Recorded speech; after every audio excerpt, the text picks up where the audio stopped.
नमस्कार। संतोष की रिपोर्ट में आप सबों का स्वागत है।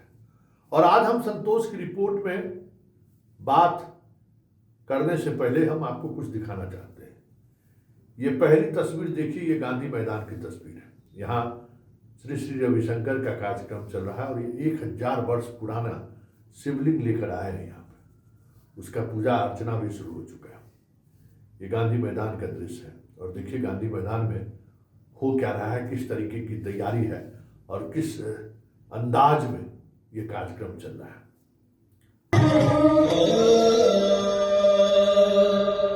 अद्भुत, बहुत सुंदर। वाह, इतना बढ़िया आप लोगों ने आज प्रस्तुति करी। सबका दिल बार बार हो गया, सब खुश हो गए।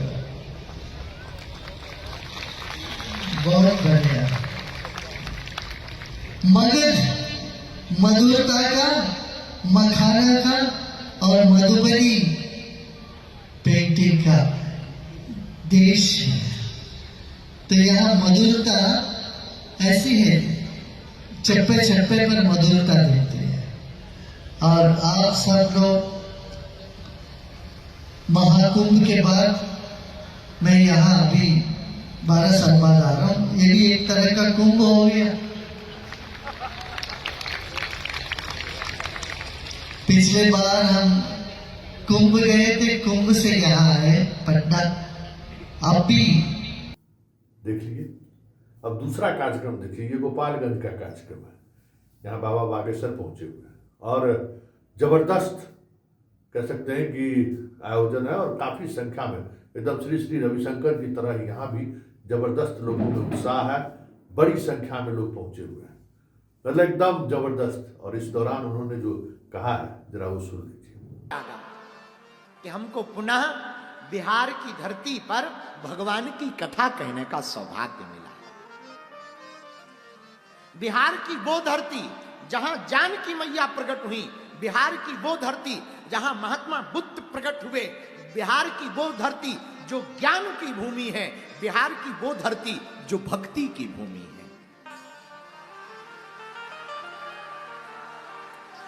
और हम एक बात बहुत प्रेम, बहुत आप लोगों को देख के नहीं बोल रहे हैं कि हम आपको मक्खन लगा रहे हैं, ना ना ना। एक बात हृदय से बोल रहे हैं। हिंदू राष्ट्र की आवाज कहीं से अगर उठेगी तो सबसे ज्यादा बिहार से ही पहले उठेगी। हाँ, सुन लिए, हिंदू राष्ट्र की उद्घोष भी बिहार से ही होगा और ये अग्रणी भूमिका निभाएगा। और अब तीसरी तस्वीर देख लीजिए, ये मोहन भागवत जी है। मोहन भागवत जी 5 दिनों की यात्रा पर बिहार आए हुए हैं। सुपौल में है वहाँ सरस्वती शिशु मंदिर के भवन का उन्होंने उद्घाटन किया है और इस मौके पर संबोधित करते हुए बिहार को लेकर बड़ी बड़ी बातें कही हैं और अपने अंदाज में वो बातों को रखा भी है जो आप तस्वीर में देख रहे हैं। और उन्होंने कहीं न कहीं बिहार को खास तौर पर फोकस करने की बात कही है और अपने पुराने रिश्तों की भी चर्चा करते हुए यहाँ तक कह जाया कि बिहार में का बा की बात नहीं है, बिहार में सब कुछ बा। मतलब संकेत साफ, यह संयोग नहीं है, ये एक बड़ा प्रयोग है।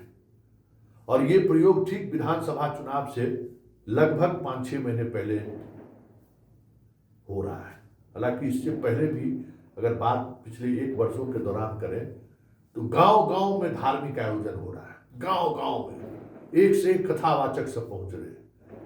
जहां मुश्किल से लोग पहुंच सकते हैं, दियारा के इलाके में, उस इलाके में भी कार्यक्रम हो रहा है। क्या कहते हैं, ये जो आपका दियारा का इलाका है अपने राघोपुर का, वहां भी कार्यक्रम हुआ है। कुशेश्वर स्थान के बिरोल में भी कार्यक्रम हुआ है। मतलब जहां देखिए शिव चर्चा तो है ही, शिव चर्चा तो गांव गांव में पहुंच चुका है। उसके अलावा सारे बड़े संत साधुकार नियमित बिहार आ रहे हैं पिछले 1 वर्षों के दौरान और धर्म जागरण को लेकर गजब का समा बांधने की कोशिश होगी। याद होगा अयोध्या में जो शिला पूजन, जो शिला गया था वहां लगने के लिए, किस तरीके से जनकपुर से होते हुए बिहार में सीतामढ़ी में प्रवेश करके पूरे एकदम कोशिश हुई थी ज़्यादा से ज़्यादा लोग उस शिला को लोग देखें, और कहा गया था कि 5 लाख वर्ष पुराना ये शिला है। बड़ी बड़ी बातें हुई थी। मतलब क्या है? मतलब साफ है कि बिहार की जो राजनीति है, जो राजनीति आज तक कमंडल के हाथों में नहीं गया है, आज तक कमंडल के सारे प्रयोग फेल हो चुके हैं, यह आखिरी मौका है। इस बात को संघ भी समझ रहा है और बीजेपी के शीर्ष नेतृत्व भी समझ रहा है कि इस बार अगर बिहार में बदलाव नहीं कर सके तो फिर बिहार में वापसी की उम्मीद ही छोड़ देना होगा बीजेपी को। और यही वजह है कि इस तरीके का लगातार आयोजन बढ़ रहा है और बिहार का को आइडेंटिफाई अब हिंदू राष्ट्र से होना लगा और की जाने की कोशिश हुई है। बागेश्वर बाबा तो उससे भी आगे निकल गए। हिंदू राष्ट्र तो कहे कि कुछ लोग चाहते हैं कि हम यहाँ आए ही नहीं। हाँ, और अगर जो चाहने वाले लोग अगर इस तरीके से चाह रहे हैं तो याद रखिए हम यही मठ बना देंगे। मतलब बागेश्वर बाबा एक दौर था, रामदेव बाबा आते थे, अभी बागेश्वर बाबा का दौर है। बागेश्वर बाबा एकदम धूम मचाए हुए। अब देखना दिलचस्प होगा कि इस प्रयोग का चुनावी राजनीति पर कितना प्रभाव पड़ता है। मेरा तो मानना है कि अभी भी शाह, मोदी या मोहन भागवत बिहार को समझ नहीं पाए, क्योंकि बिहार का मिजाज ही नहीं है धर्म के नाम पर दीवानगी का, पागलपन का मिजाज ही नहीं है। इस तरीके के धर्म को लेकर यहाँ युद्ध हुआ है, धर्म को लेकर संघर्ष हुआ है उस दौर में कि हमारे आपके जेहन में, मतलब एक तो होता है कि जेहन में रहे तब तो हिंदू मुसलमान वाली बात होगी। यहाँ मुसलमान को न कोई मंदिर है, अयोध्या, मथुरा, काशी की तरह न कोई मंदिर है जिसको बार बार दिखा के लोगों को उत्तेजित किया जा सके कि देखिए ये मंदिर तोड़ दिया। बिहार का मंदिर उसी तरीके से सुरक्षित है। हाँ, नालंदा विश्वविद्यालय जरूर है जहाँ कहा जाता है कि बख्तियार खिलजी ने उस विश्वविद्यालय को जलाया, लूटा।